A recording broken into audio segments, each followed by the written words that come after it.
Dari luar, Iran tampak seperti benteng Islam yang kokoh, negeri para ulama, negeri revolusi, dan negeri yang mengaku paling setia kepada ajaran Ahlul Bait. Tapi kalau kita melongok ke dalam, yang tampak bukan sekedar semangat keagamaan, melainkan sesuatu yang jauh lebih rumit dan terkadang membingungkan. Di balik jubah hitam para pemimpin agama, tersimpan ajaran-ajaran yang terdengar asing bagi mayoritas umat Islam. Di balik dinding-dinding masjid dan pesantren, tumbuh budaya dan kebiasaan yang sering kali kontras dengan syariat yang mereka gembar-gemborkan. Inilah wajah Syiah, khususnya di Iran, yang tidak banyak diketahui dunia luar. Penuh paradoks, penuh misteri, dan tidak jarang terasa aneh.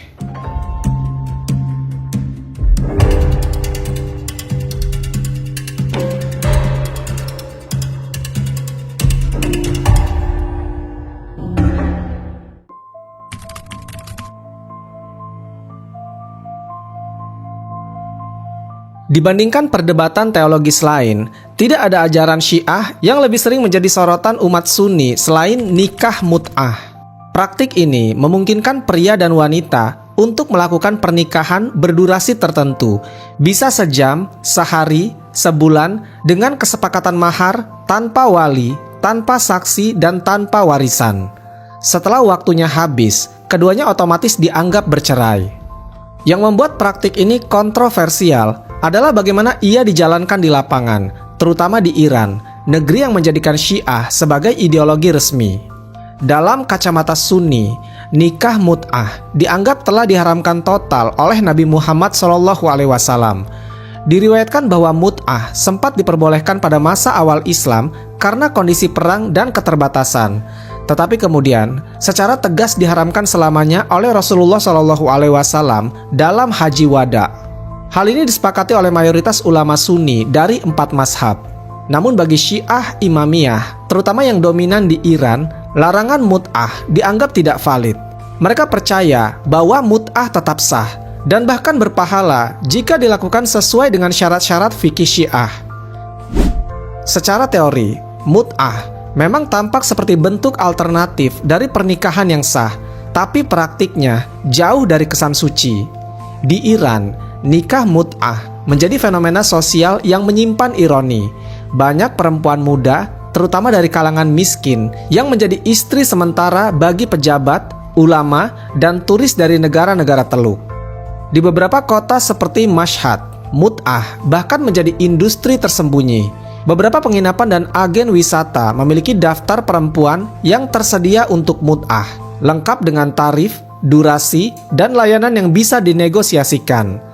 Ini bukan lagi soal agama, melainkan soal legalisasi zina atas nama ibadah. Yang membuatnya semakin memprihatinkan, mut'ah di Iran tidak jarang dijadikan jalan keluar darurat oleh remaja yang ingin menyalurkan hasratnya. Mahasiswa-mahasiswa di kampus Iran sering mengaku menggunakan mut'ah untuk menjalin hubungan pacaran yang halal. Beberapa melakukannya berkali-kali, bahkan dengan pasangan berbeda dalam satu pekan. Alih-alih membangun komitmen, mut'ah menjadi bentuk seks instan yang dilindungi hukum agama. Tidak sedikit perempuan yang hamil dari hasil mut'ah, lalu dibuang begitu saja karena statusnya tidak diakui secara sosial. Para ulama Syiah tetap menganggap ini sah, bahkan mempromosikannya sebagai solusi syar'i untuk menekan zina. Selain sisi praktiknya, cara pandang teologi Syiah terhadap mut'ah juga menyimpang dari kaidah pernikahan dalam Islam. Mereka mengajarkan bahwa mut'ah bukan hanya sah, tapi berpahala dan dianjurkan. Dalam beberapa kitab Syiah bahkan disebutkan bahwa barang siapa melakukan mut'ah 3 kali dalam hidupnya, maka dia akan dibebaskan dari api neraka. Ada juga hadis-hadis versi Syiah yang menyatakan bahwa mut'ah dapat menyempurnakan keimanan seseorang. Tentu saja, mayoritas ulama Sunni menolak total semua klaim ini sebagai hadis palsu dan manipulatif. Yang lebih mengganggu adalah cara para tokoh Syiah membungkus mut'ah dalam dalih teologis yang tampak suci. Dalam banyak khutbah, mut'ah disebut sebagai karunia ilahi bagi para pria yang kesepian, atau solusi bagi perempuan janda yang tidak lagi diminati. Tapi kenyataannya, mut'ah lebih sering dimanfaatkan untuk menindas perempuan miskin, terutama di Iran pedesaan. Banyak anak perempuan dipaksa oleh keluarganya untuk melakukan mut'ah dengan orang kaya dengan dalih membantu ekonomi keluarga. Ini adalah bentuk eksploitasi berjubah agama. Beberapa pembela mut'ah dari kalangan Syiah mencoba membandingkan mut'ah dengan pernikahan singkat yang juga terjadi di kalangan Sunni seperti kawin kontrak. Tapi perbedaan mendasarnya adalah nikah kontrak di kalangan Sunni tidak dibenarkan secara syariat dan tidak pernah mendapat legitimasi keulamaan. Sementara mut'ah di Syiah diberi legalitas penuh oleh negara, oleh ulama, bahkan oleh konstitusi Iran sendiri. Dalam konteks Iran modern, praktik mut'ah bahkan masuk ke dalam ranah politik dan hubungan diplomatik. Beberapa laporan dari badan intelijen dan wartawan independen menyebutkan bahwa dalam kunjungan pejabat dari negara-negara Teluk ke Iran, mut'ah disediakan sebagai paket layanan spiritual. Mereka disambut di hotel mewah, diberi akses ke perempuan-perempuan mut'ah, lalu diberi sertifikat sah pernikahan sementara yang ditandatangani oleh ulama lokal. Tidak sedikit pula ulama Iran yang terang-terangan menyatakan bahwa mut'ah bisa digunakan untuk mendekatkan hati antara sesama muslim, seolah-olah hubungan seksual temporer adalah bentuk ukhuwah. Ironi mut'ah paling mencolok adalah kontradiksi nilai antara ajaran dan praktiknya. Di satu sisi, Syiah mengaku menjunjung tinggi Ahlul Bait, kesucian Fatimah, dan martabat perempuan. Tapi di sisi lain, mereka justru mempromosikan sistem yang menjadikan perempuan sebagai objek singkat syahwat lelaki. Perempuan tidak punya kekuatan menuntut nafkah, perlindungan hukum, atau keadilan pasca mut'ah. Bahkan jika ia hamil, lelaki mut'ah bisa lepas tangan karena anak dari mut'ah tidak dianggap sah, kecuali ada perjanjian sebelumnya. Dan ironisnya, semua ini dianggap sah oleh negara dan agama Syiah. Jadi jika pertanyaan awalnya adalah mut'ah itu nikah atau zina, maka jawabannya tergantung pada siapa yang ditanya. Bagi Sunni, mut'ah adalah bentuk perzinahan yang dibungkus lafaz akad. Tapi bagi Syiah, mut'ah adalah bentuk kemudahan syariat yang fleksibel. Tapi jika kita melihat kenyataan di Iran, tampaknya mut'ah lebih pantas disebut sebagai prostitusi terselubung yang disahkan oleh negara atas nama agama.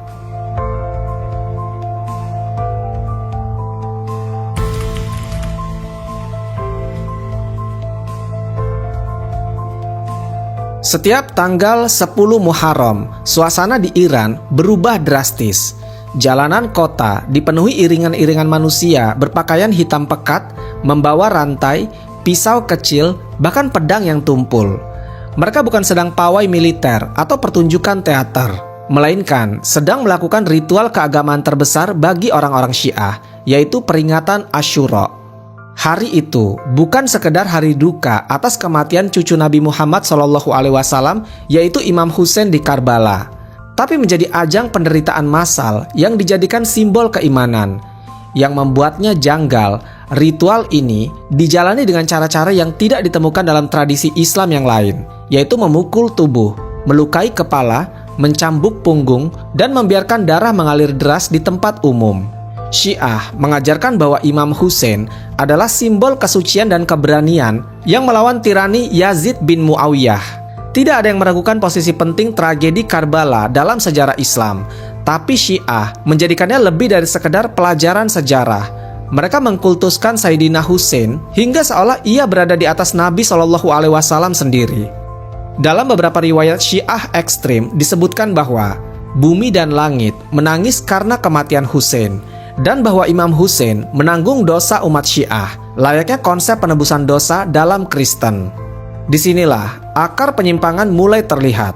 Tragedi duka dijadikan dogma yang membenarkan tindakan menyakiti diri sendiri atas nama spiritualitas.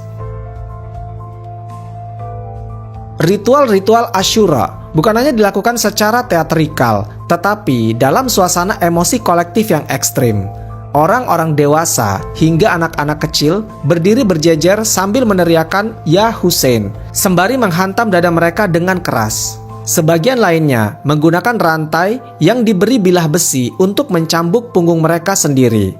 Di tempat tertentu seperti di kota Qom dan Mashhad, Beberapa Syiah ekstrim melakukan tatbir, yaitu mengiris kepala dengan pedang hingga darah mengalir membasahi wajahnya.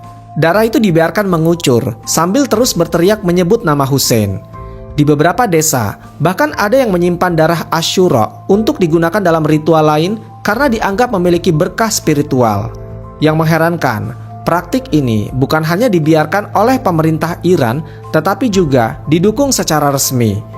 Televisi nasional menayangkan liputan live peringatan Asyura dengan narasi-narasi religius yang mendramatisasi penderitaan Sayyidina Hussein, menyalahkan seluruh umat Islam non-Syiah sebagai pendosa Karbala, dan memutar puisi-puisi duka yang menyayat hati.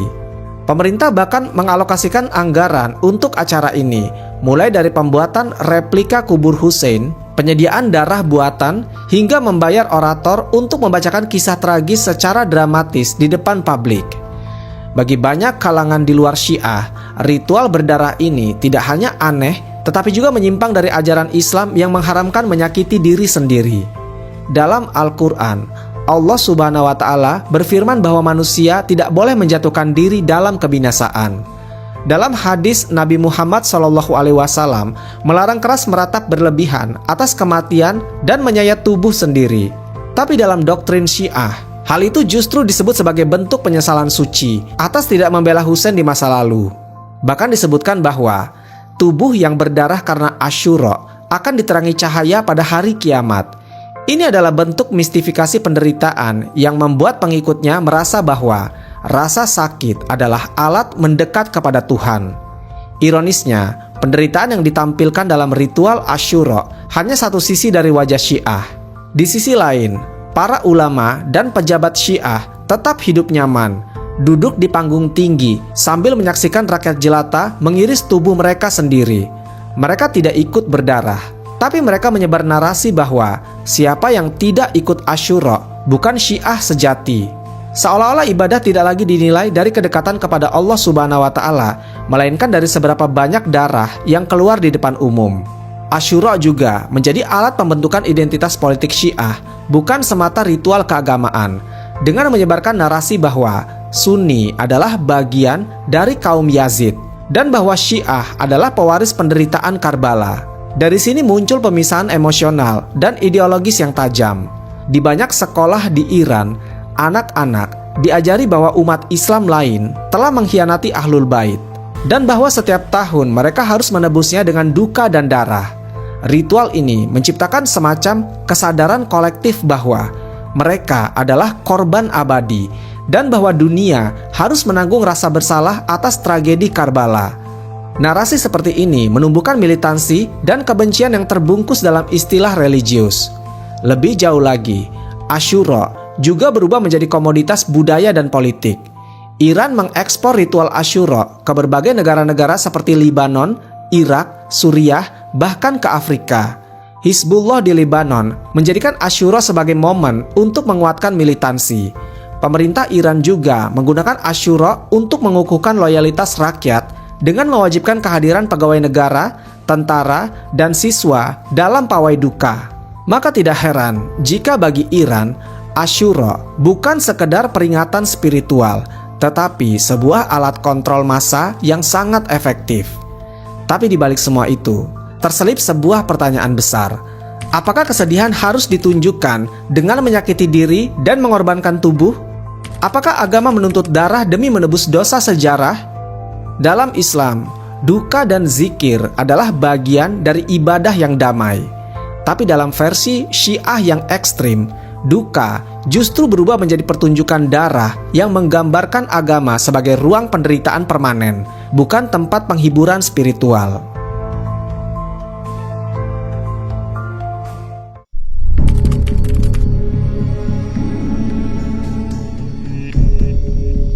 Di hampir semua sistem negara modern, kekuasaan politik dipegang oleh presiden, raja, parlemen, atau militer. Tapi di Iran, kekuasaan tertinggi tidak berada pada orang yang dipilih rakyat. Ia tidak duduk di kursi parlemen, tidak mencalonkan diri di pemilu, dan bahkan tidak harus menyampaikan janji-janji politik. Ia adalah seorang ulama. disebut rahbar atau pemimpin tertinggi yang menjabat seumur hidup dan memiliki kekuasaan mutlak di atas segala institusi negara. Sistem ini disebut sebagai wilayat al-faqih, sebuah teori politik yang nyaris tidak dikenal dalam sejarah Islam Sunni. Konsep wilayat al-faqih lahir dari sejarah Ayatullah Ruhollah Khomeini, yaitu seorang tokoh revolusi Iran pada tahun 1979. Ia menyatakan bahwa dalam masa ketiadaan Imam Mahdi yang diyakini oleh Syiah akan kembali sebagai penyelamat, kekuasaan harus dipegang oleh seorang faqih atau ahli fikih yang paling bertakwa dan berilmu. Artinya, negara tidak boleh diserahkan kepada orang awam atau pemimpin duniawi, melainkan harus dipegang oleh ulama yang dianggap wakil Tuhan di bumi. Ini adalah pergeseran radikal dari konsep pemisahan antara agama dan kekuasaan, bahkan berbeda dari khilafah sekalipun. Jika dalam sistem khilafah, pemimpin bisa dikritik, diberhentikan, atau diganti, maka dalam wilayat al-faqih, sang rahbar tidak bisa diganggu-gugat. Di atas kertas, Iran tampak seperti republik demokratis. Ada presiden, parlemen, dan pemilu yang diadakan rutin. Tapi kenyataannya, semua keputusan final tetap berada di tangan rahbar.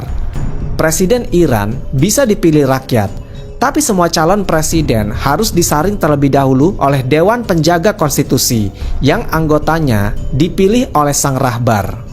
Bahkan jika seseorang presiden menang, ia tidak bisa mengubah kebijakan penting seperti militer, nuklir, atau hubungan luar negeri tanpa persetujuan rahbar. Lebih ironis lagi, jika rahbar berkehendak, ia bisa menggulingkan presiden kapan saja. Sejarah mencatat, Presiden Abul Hasan Banisar pernah dipecat secara sepihak oleh Khomeini karena dianggap tidak cukup loyal. Wilayat al-faqih bukan hanya lembaga politik, tetapi juga institusi ideologi dan keagamaan yang sangat kuat. Sang rahbar bukan hanya kepala negara, tetapi juga dianggap wakil Imam Mahdi di bumi. Dalam banyak narasi internal Iran, ia tidak bisa disalahkan, tidak boleh dikritik, dan fatwanya bisa menggugurkan undang-undang. Bahkan aparat keamanan dan militer Iran, termasuk pasukan elit Pasdaran atau IRGC, bersumpah setia bukan kepada negara, bukan kepada rakyat, tapi kepada rahbar. Ini menjadikan posisi rahbar lebih tinggi dari hukum dan lebih suci dari politik. Dan jika dilihat dari luar, sistem ini menciptakan kontradiksi mencolok. Iran sering mengklaim diri sebagai negara demokrasi Islam, tapi pemimpinnya tidak dipilih rakyat dan tidak bisa diturunkan oleh rakyat. Bahkan ketika jutaan orang turun ke jalan menuntut perubahan, seperti dalam revolusi hijau pada tahun 2009, sang rahbar hanya perlu memberi satu perintah, tertibkan. Dan ribuan orang langsung ditangkap, disiksa, atau dibunuh. Ini menunjukkan bahwa wilayat al-faqih bukan sekedar sistem politik, tapi alat pengendali total yang memadukan legitimasi agama dan kekuasaan yang mutlak. Yang membuatnya lebih aneh lagi bagi kalangan Sunni adalah bagaimana doktrin ini bertentangan dengan prinsip syuro atau musyawarah yang dijunjung tinggi dalam Islam. Dalam tradisi Sunni, tidak ada konsep yang namanya ulama sebagai pemimpin tunggal absolut. Kekuasaan harus berdasarkan musyawarah, kontrak sosial, dan batasan hukum syariah. Bahkan khalifah pun bisa dimakzulkan. Tapi dalam Syiah versi Iran, sang faqih tidak punya batasan. Ia bisa memutuskan perang, damai, hukuman mati, bahkan pengangkatan hakim, semua atas nama agama. Lebih dari itu, sistem ini menciptakan kultus individu terhadap sang rahbar. Foto Khomeini dan Khamenei tersebar di seluruh penjuru negeri, di ruang kelas hingga toko kelontong. Media dilarang menayangkan kritik terhadap mereka. Lagu-lagu pujian terhadap rahbar diputar di televisi. Anak-anak diajarkan di sekolah untuk mencintai rahbar seperti mencintai imam. Dalam banyak kasus, rakyat Iran tumbuh dengan menganggap rahbar sebagai figur suci yang lebih tinggi dari pemimpin manapun. Ini bukan sekedar penghormatan, tapi penyembahan simbolik yang mirip seperti doktrin kepausan dalam gereja Katolik. Konsekuensi dari wilayat al-faqih bukan hanya monopoli kekuasaan, tetapi juga pengekangan terhadap kebebasan berpikir dan berpendapat. Jika seseorang mengkritik rahbar, ia bisa dijerat pasal penghinaan terhadap wakil imam zaman. Banyak intelektual, jurnalis, bahkan ulama Syiah sendiri yang ditangkap karena tidak setuju dengan Rahbar. Dalam banyak kasus, banyak ulama senior yang tidak sepakat dengan Khamenei langsung dilabeli agen Zionis atau Wahabi.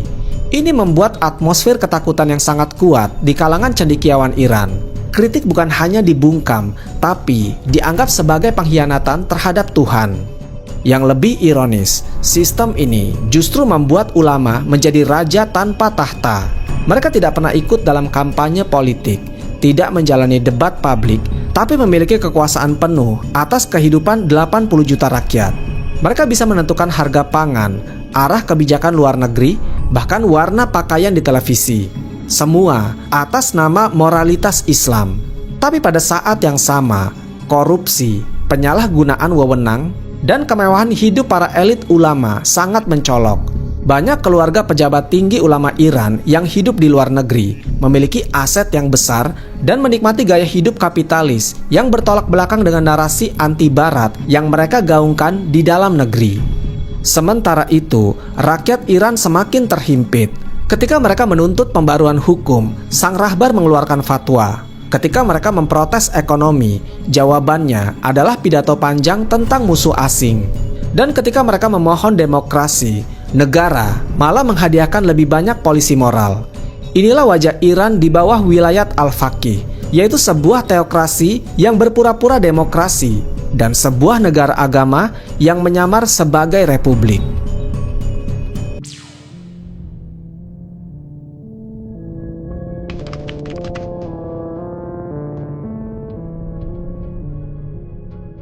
Dalam Islam secara umum, kejujuran adalah prinsip fundamental.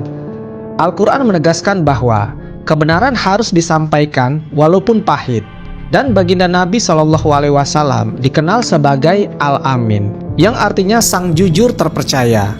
Tapi di kalangan Syiah, ada satu ajaran kontroversial yang tampaknya sangat bertolak belakang, yaitu taqiyah.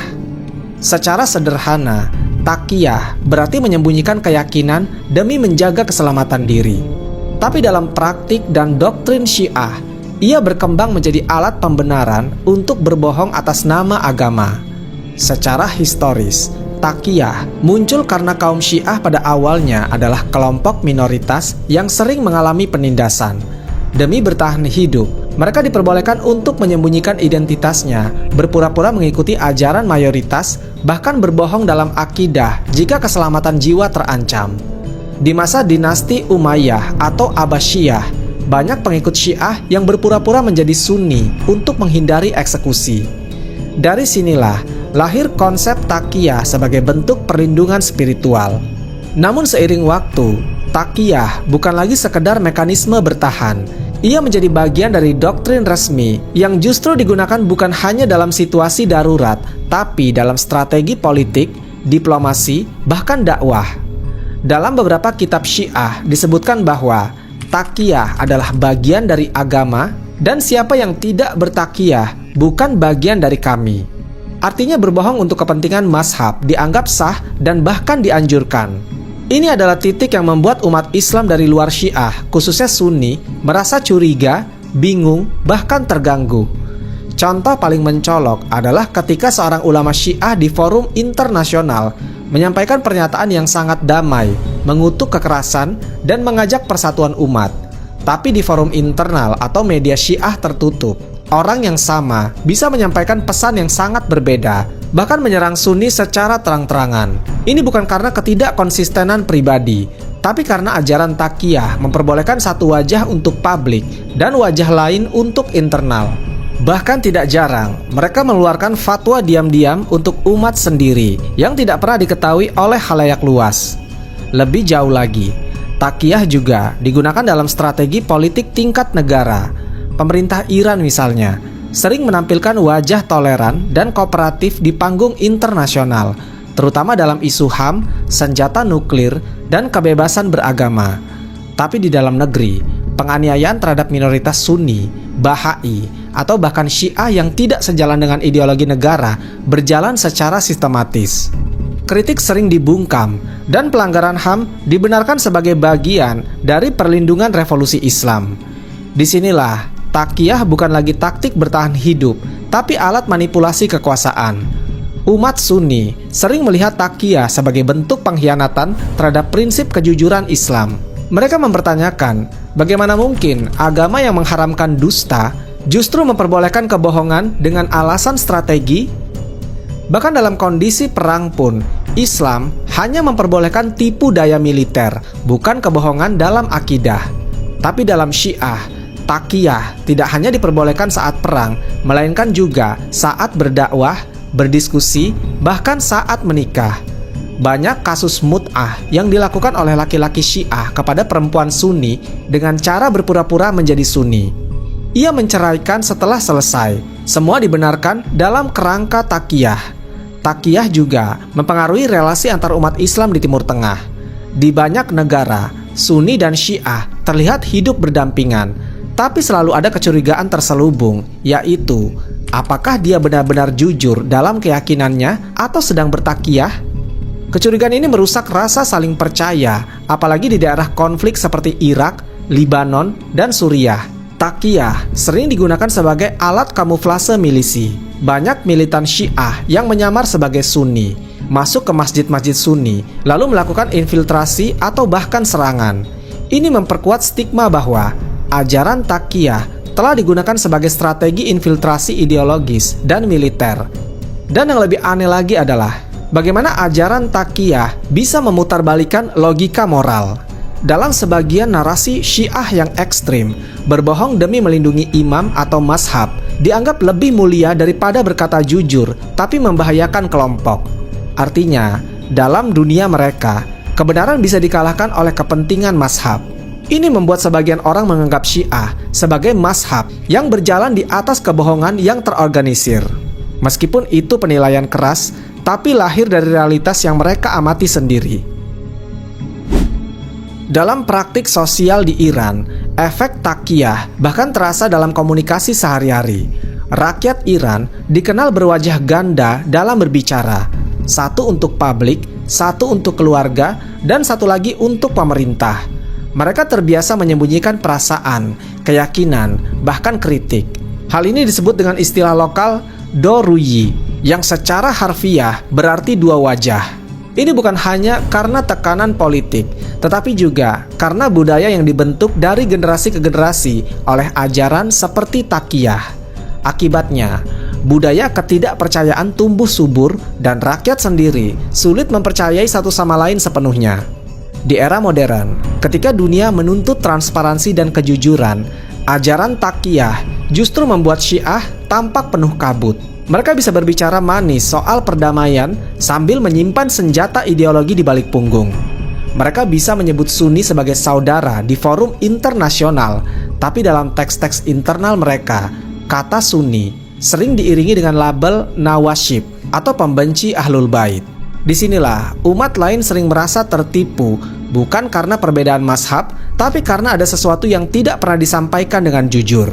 Bagi umat Islam di luar Syiah, taqiyah adalah ajaran yang mengguncang fondasi etika Islam.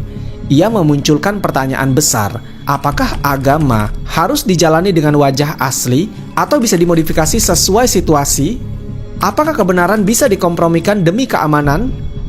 Dalam Syiah, jawabannya adalah bisa. Dan inilah mengapa banyak umat Islam merasa bahwa taqiyah bukan hanya kontroversial, tetapi juga penyimpangan serius dari nilai dasar Islam yang lurus dan jujur.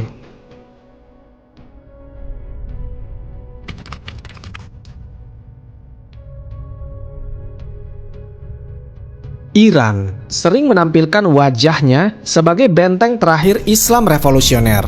Negara ini mengklaim berdirinya atas dasar syariat, dipimpin oleh ulama, dan membela nilai-nilai Islam sejati.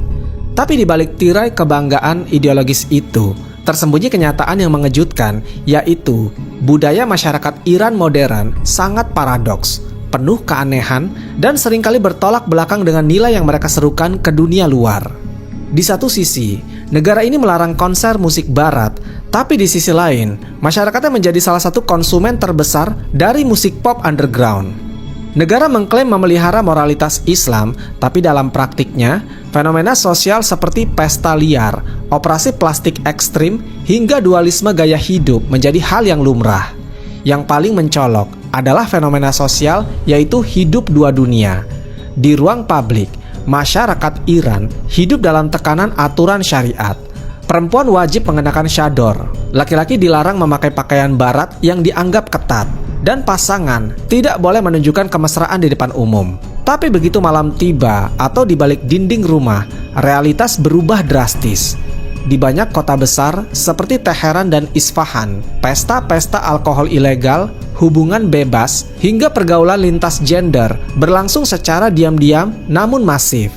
Generasi muda Iran terbiasa berbohong kepada negara agar bisa menjalani gaya hidup modern, sebuah ironi dari sistem yang mengklaim sebagai penjaga akhlak Islam.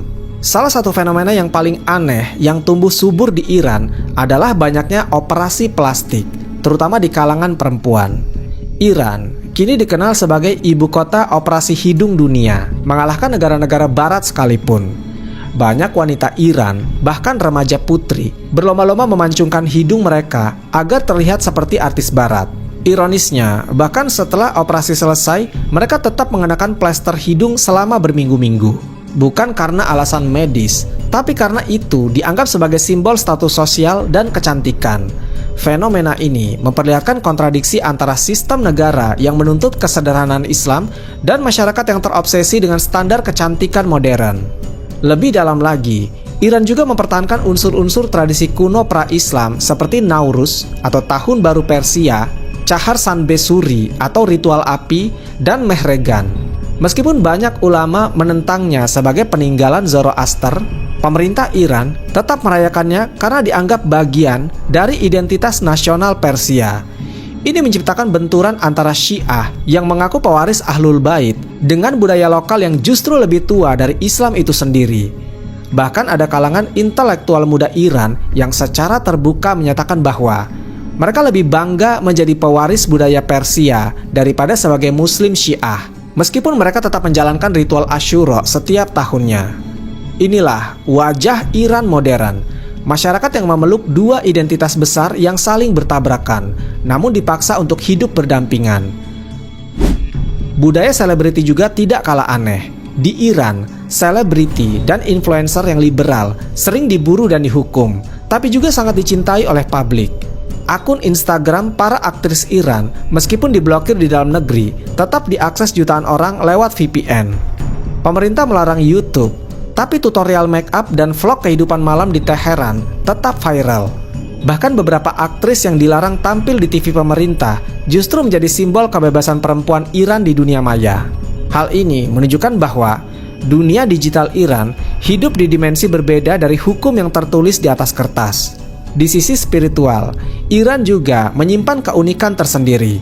Banyak masyarakat Syiah yang secara aktif dalam ziarah ke makam imam dan situs suci seperti Qom dan Karbala, namun pada saat yang sama juga mempercayai jimat, roh-roh pelindung, dan ilmu batin yang nyaris mistik.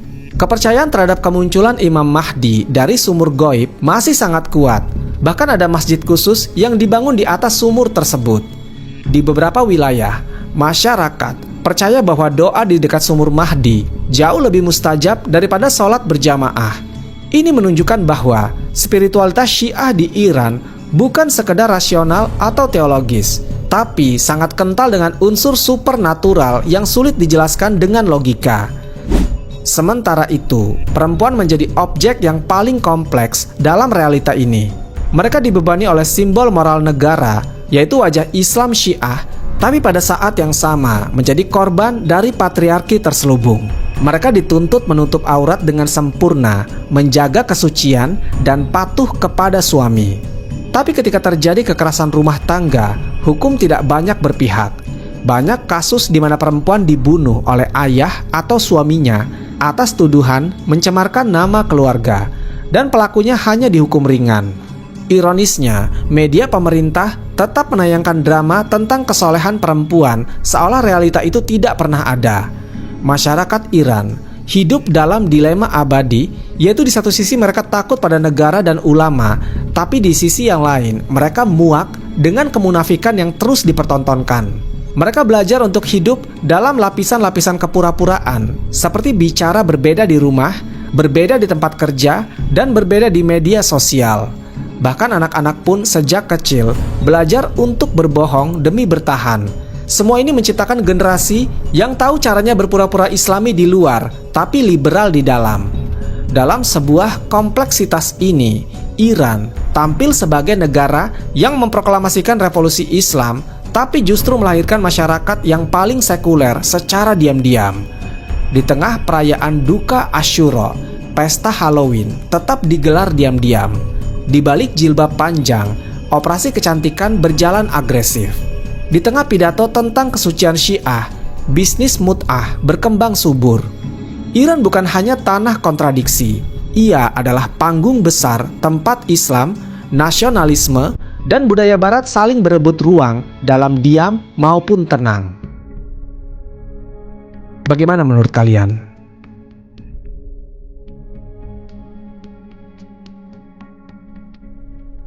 Wallahu a'lam bishawab.